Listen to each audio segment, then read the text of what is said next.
بسم اللہ الرحمن الرحیم، آپ دیکھ رہے ہیں CSS پریپریشن یوٹیوب چینل۔ میں ہوں آپ کا ہوسٹ یاسین حسن۔ آج کے کلاس میں ہم تذکرہ کریں گے کہ لودھی ڈائنسٹی کے سب سے کامیاب ترین سلطان سکندر لودھی کے بارے میں۔ سکندر لودھی کے والد بہلول لودھی کے انتقال کے بعد تمام اراکین سلطنت نے یہ مشورہ کیا کہ بہلول لودھی کے بعد آخر کسے بادشاہ منتخب کیا جائے۔ اس موقع پر مرنے والا بادشاہ بہلول لودھی کے کچھ عمراء نے مشورہ دیا کہ سلطان بہلول لودھی کے پوتے ہمایون اعظم کو تخت پر بٹھا دینا چاہیے۔ کچھ عمراء نے اس سے اختلاف کیا اور کہنے لگے کہ نہیں، بہلول لودھی کے بعد اس کے پوتے ہمایون اعظم کو تخت نشین نہیں ہونا چاہیے، بلکہ بہلول لودھی کے بعد اس کے بڑے بیٹے باربک شاہ کو تخت و تاج کا وارث بنانا چاہیے۔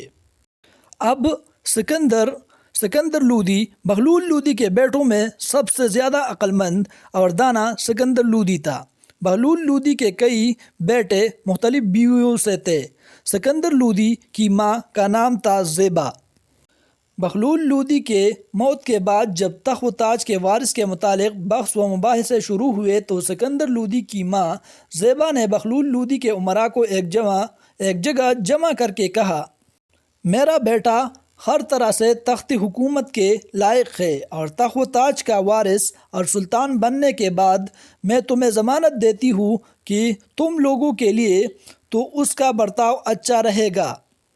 اسی موقع پر شاید بہلول لودھی کے عمراء بہلول لودھی کی بیوہ زیبا کی بات مان لیتے اور سکندر لودھی کو تخت و تاج کا مالک بنا دیتے، لیکن بہلول لودھی کا ایک چچا زاد بھائی عیسیٰ خان بڑا فتنہ باز آدمی تھا۔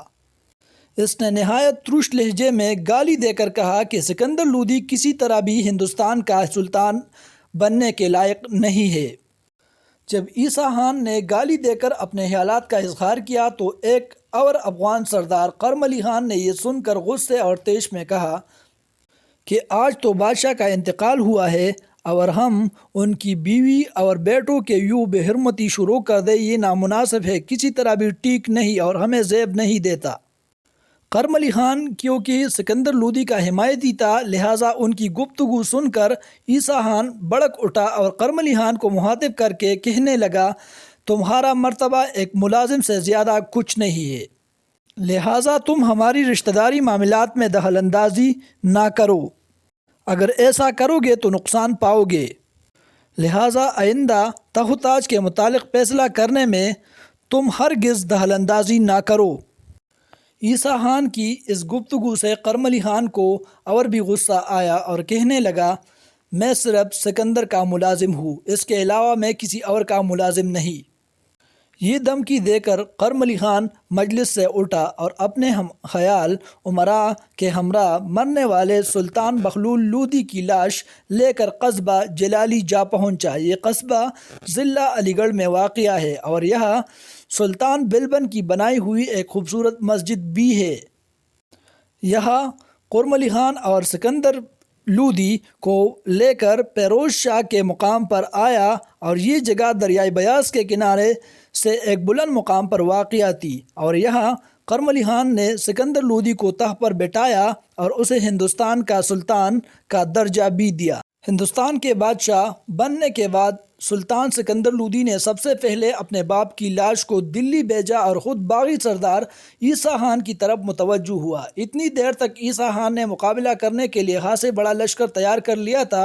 عیسیٰ خان چاہتا تھا کہ چاروں طرف سے سکندر لودھی کے خلاف فساد برپا کر دے کہ سکندر لودھی اور اس کا دست راست کرم علی خان دونوں اپنا لشکر لے کر عیسیٰ خان کے سر پر جا پہنچے۔ عیسیٰ خان اور سکندر لودھی کے درمیان ایک خوفناک جنگ ہوئی۔ اس جنگ میں سکندر لودھی نے عیسیٰ خان کو بدترین شکست دی اور عیسیٰ خان بھاگ گیا۔ پھر سکندر لودھی نے عیسیٰ خان کو معاف کیا اور خود واپس دلی چلا گیا۔ کہا جاتا ہے کہ سکندر لودھی کا کردار بھی اپنے باپ بہلول لودھی کی طرح اچھا تھا۔ باپ کی طرح وہ بھی حسن اخلاق کا نمونہ تھا اور ہر ایک افغان سے بہت اچھا برتاؤ کرتا، اپنا حقیقی بھائی سمجھتا۔